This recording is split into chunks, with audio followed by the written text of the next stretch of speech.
etamiz do'stlar. Qaytdik Bernabeuga, efirga Zo'r TVdan. Ikkinchidan boshlanyapti Real Madrid Valensiya. Birinchi bo'limdan keyin 3-0 katta ustunlik bilan Real oldinda. Valensiya bitta ham zarba bermadi. Birinchi bo'limda Real 9 ta zarba berdi. 3tasi golga aylandi. 3ta gol o'tkazib yuborgan darvozabonni biz Valensiya tarkibidagi eng yaxshi futbolchi sifatida e'tirof etishimiz kerak. Chunki u yana kamida 3ta goldan qutqardi. Orasida penalti ham bor. O'zgarish bo'ldi Realda. Arda Güler olib tashlandi. Bilasiz nega? Birinchi taymda u oyog'ini qayirib oldi. Shunga qaramasdan to'liq taym o'ynadi. Valensiyada Almeida tushdi Beltran o'rniga. Bunga ham to'xtalamiz. Ardaning holati haqida aytib o'tay. Arda taym boshida jarohat oldi, 3-daqiqada adashmasa. Keyin ozgina oyog'i og'rib o'ynadi-da, dahshat o'ynadi. Eng aktivlardan biri bo'ldi, assistlar. Biroq mana ehtiyot shart, uni almashtiryapti Alonso. Chunki Liverpoolga qarshi mabodo jarohat bo'lsa, uni ayash kerak. O'zi shundoq ham Realda jarohatlar ko'p. Ba'zilari tuzalyapti futbolchilar, ba'zilar yana jarohat. Vinicius chiroyli o'ynashda davom etyapti, lekin bugunchalik sermahsul emas. Ammo lekin faollardan biri aniq. Dani Ceballos tushdi Real tarkibida. Valensiyada esa Andre Almeida tushdi. Birinchi raqamda Andre Almeida tushdi. Yarim himoyachi. Portugaliya. Beltran o'rniga. Beltranning o'yini chiqmadi. Faqat Beltranning o'yini chiqmadi emas, butun jamoa hujumda ayniqsa sust harakat qildi. Hujumda deymiz, u himoya undan ham sust. Realga 9 marta tepish imkonini berdi. Bekorga emas, 5 ta o'yinda jamoa yutolmay kelayotgan. Kubok hisob emas u yerda quyi divizion vakili bilan o'ynaydi. Jubbelingda. Gap faqat La Ligada. Ligada 5 ta o'yindan yutolmadi. Realda Kamavinga ham paydo bo'lgan, faqat Ceballos 2 ta o'zgarish. Kamavinga Chouameni o'rniga bo'lsa kerak, chunki Chouamenida sariq kartochka bor edi.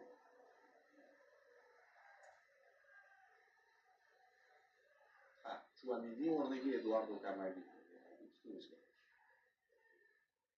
Bu pozitsiya bo'yicha. Ikkalasi ham pozitsiya bo'yicha. Arda Güler bugun markaziy yarim himoyada o'ynayotgan edi. Dani Ceballos ham shu pozitsiyada edi.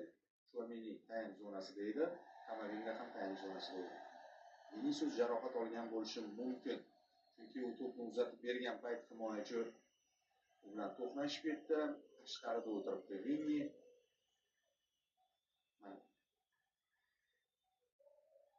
Yo'q, jarohat olmagan bo'lsa kerak. Men takroriy yoqada ko'rindi. Butsa tagi bilan kirib bormadi. Chunki hatto u yerda qo'l qayd etilmagani ham hozir ma'noda to'g'ri qaror bo'lgan edi.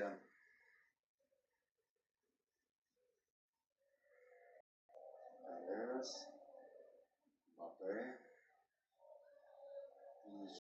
hujumda Mbappe chaqdi. Bu vaziyatda shunday, keyin yana ular joy-joyiga qaytsa kerak.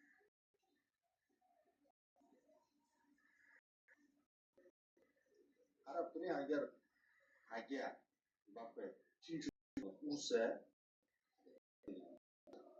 shundan keyin almashtiradi. Uni ham olib qo'yadi. Urmas, balki ko'p daqiqalarga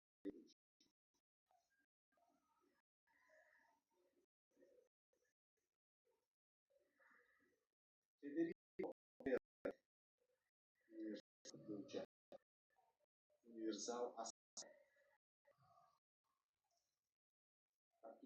eslatama'n. Bilan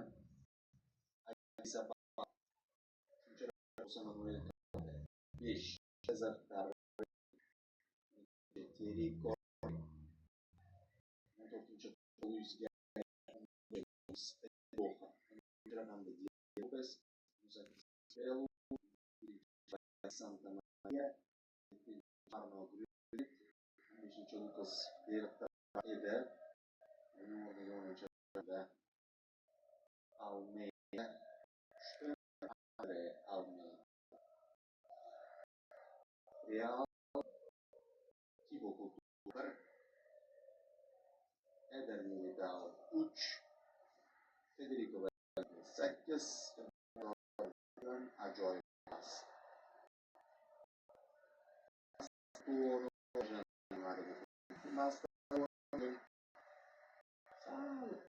Jarayon bitta qolib ketyapti.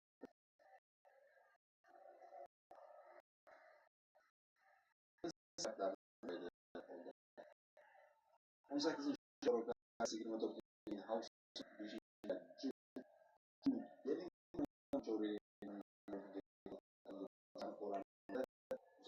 pas va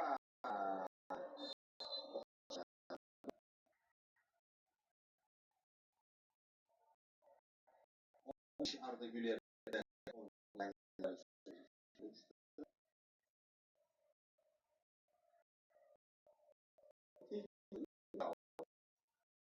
fol yo'q. Vaziyatning vahimasi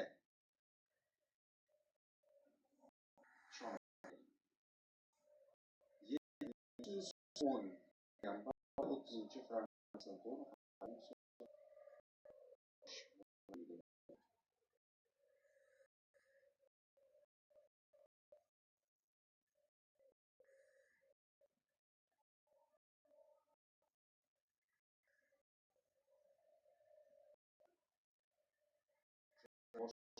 Teo Musterre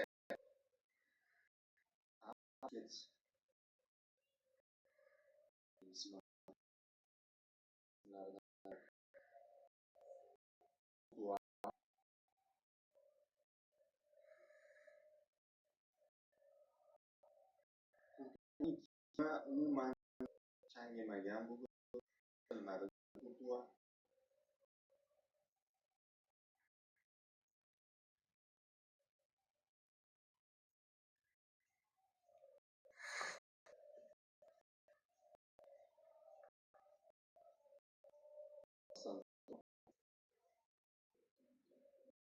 Kamagi o'zi uchun yangi qanotli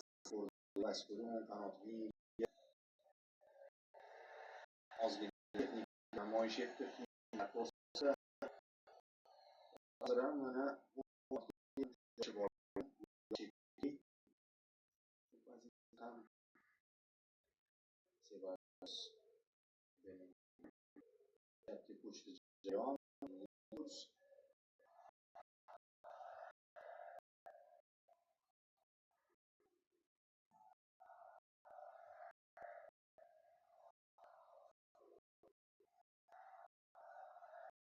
Mana hujumchilar bizga beriladigan shundan ketish kerak emas. U yerda darvoza namoyish etdi. Bugungi uchrashuvda Real hujumlar vazifasini bajaryapti. Hamma orqali, hamma hujumlar orqali o'tadi.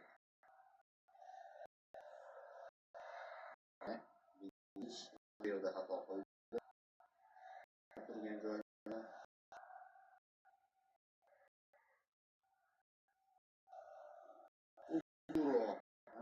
darvozasi urib ketdi.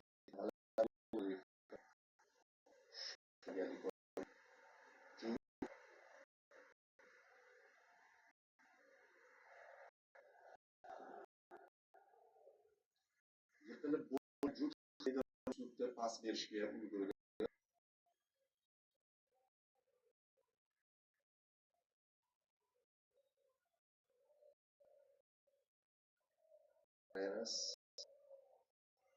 Karyerasidagi zo'r hafta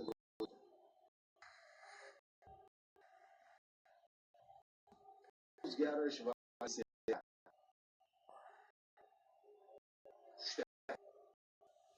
bir yo'la